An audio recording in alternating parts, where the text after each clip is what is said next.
think that that's a really, really good thing. I think that's a necessary thing. I think American people should understand why that is happening. It's not because of quote unquote ideology. It is, I mean, on a very root level, but really it's because you're screwing up the straits. I mean, you can't do that. You can't screw up free trade. And Americans have an interest in not seeing all of our prices at the grocery store double and triple because a bunch of ragtag pirates, akin to the Barbary pirates from 1800, are bothering everyone, right? So Ben said a lot there. Do you disagree with any aspect on the Ukraine side? A little bit, yeah. I think on the macro, I agree. Maybe we get into the weeds a little bit on some things. On the final thing that he said, though, I wish that Americans could have honest conversations about foreign policy. I think that it would just be better for everybody.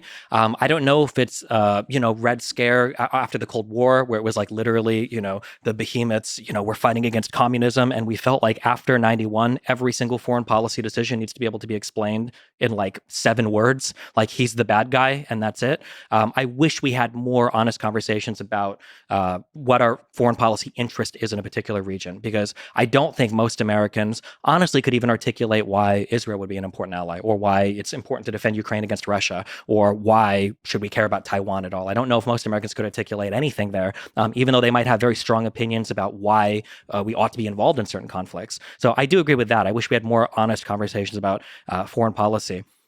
In terms of how Biden has handled Ukraine, the things that I liked the most were, one, that he was very clear in the beginning about what we wouldn't do. So Biden saying that we're not going to do not a red line, no-fly zones over Ukraine. We're not going to be deploying troops on the ground in Ukraine. We're not going to be doing anything that would have, U.S. soldiers and Russian soldiers crossing swords with each other. That's not going to happen. I like that he made that very clear at the beginning. And I like that he coalition built between NATO and the EU to get people to send funds, training, soldiers, airplanes, and everything to Ukraine. I thought those 2 things were really good. In terms of basically writing Zelensky a blank check, I would like to hope that Biden and the entire United States learned a lesson from Iraq and Afghanistan, that open-ended missions with unlimited budgets and no clear goal are like the worst foreign policy decisions you can ever do. They've like defined U.S. foreign policy for the past 2 or 3 decades, which is unfortunate, but seems to be the case.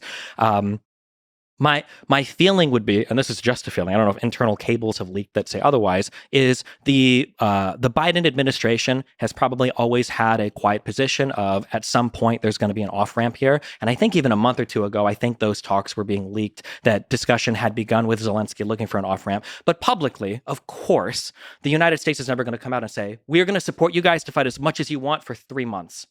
And then after that, it's no more. Obviously, that can't be the statement. It's always going to be that we're going to support you in your fight against Russia. Yeah, we tried that under Obama with Afghanistan. It was terrible. Sure. Yeah, you can't. We'll escalate the troop levels to X, but only for 6 months, and then we're you just can't do that. It's always going to come off as, we're going to support you forever, and as long as it takes, and as long as you need, whatever we have to do to defend freedom and democracy in your country. And any other statement would be absurd. So I can understand why it feels like on a public level, a blank check and an indefinite time period was granted to Zelensky, but I don't think that's going to be the case. I think, I hope we've learned our lessons in the Middle East about the forever wars, that this isn't going to be a forever funding to Ukraine to fight for as long as they want.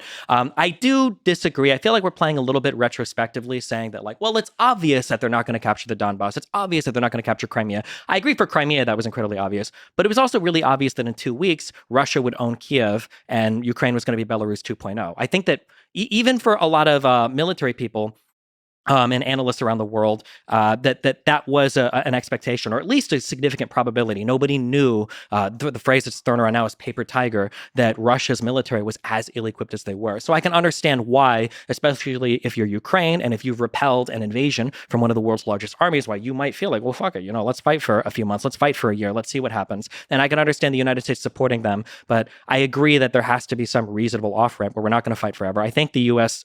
State Department has already begun those conversations with Zelensky to look at what that off-ramp looks like. But yeah, I'm not too sure, other than explicitly stating publicly, you can only fight until this date. I don't really know what else I would change. I don't think the Biden administration should have done that. I don't know what else. Do you think Biden should cut this deal on the funding? Meaning there's this $105 billion deal that's been held up by debate between Republicans and Democrats over border, right? So basically it contains $60 billion for Ukraine, $14 billion for Israel, another several billion dollars for Taiwanese defense against China, and then includes some border funding and some border provisions. Republicans want the border funding and the border provisions because we can get into the illegal immigration issue, but that's a pretty serious issue. And Biden and Democrats have been unwilling to hold that up. And that seems to me like, just from put aside Republican, Democrat, it seems like political malpractice, meaning there's a widespread perception in the United States that the border is a disaster area. Joe Biden wants these things. Many Republicans don't want these things. If he caves on the border stuff, he gets all the things that he wants, and he's going to be able to go back to the moderates in the country and say, I did something about the border. It seems like such an obvious win. If he caves on the border stuff, you mean on the Ukraine stuff? Yes, because then he gets the whole package. Sure, Meaning yeah. he can go back to his own base and he can say, listen, guys, I wanted to be easy on the border. The Republicans forced me to it, but we needed the Ukraine aid. We needed the Taiwan aid, right? Yeah. Like that's You're going to be more educated than me on this. I don't like, or maybe I just don't know enough.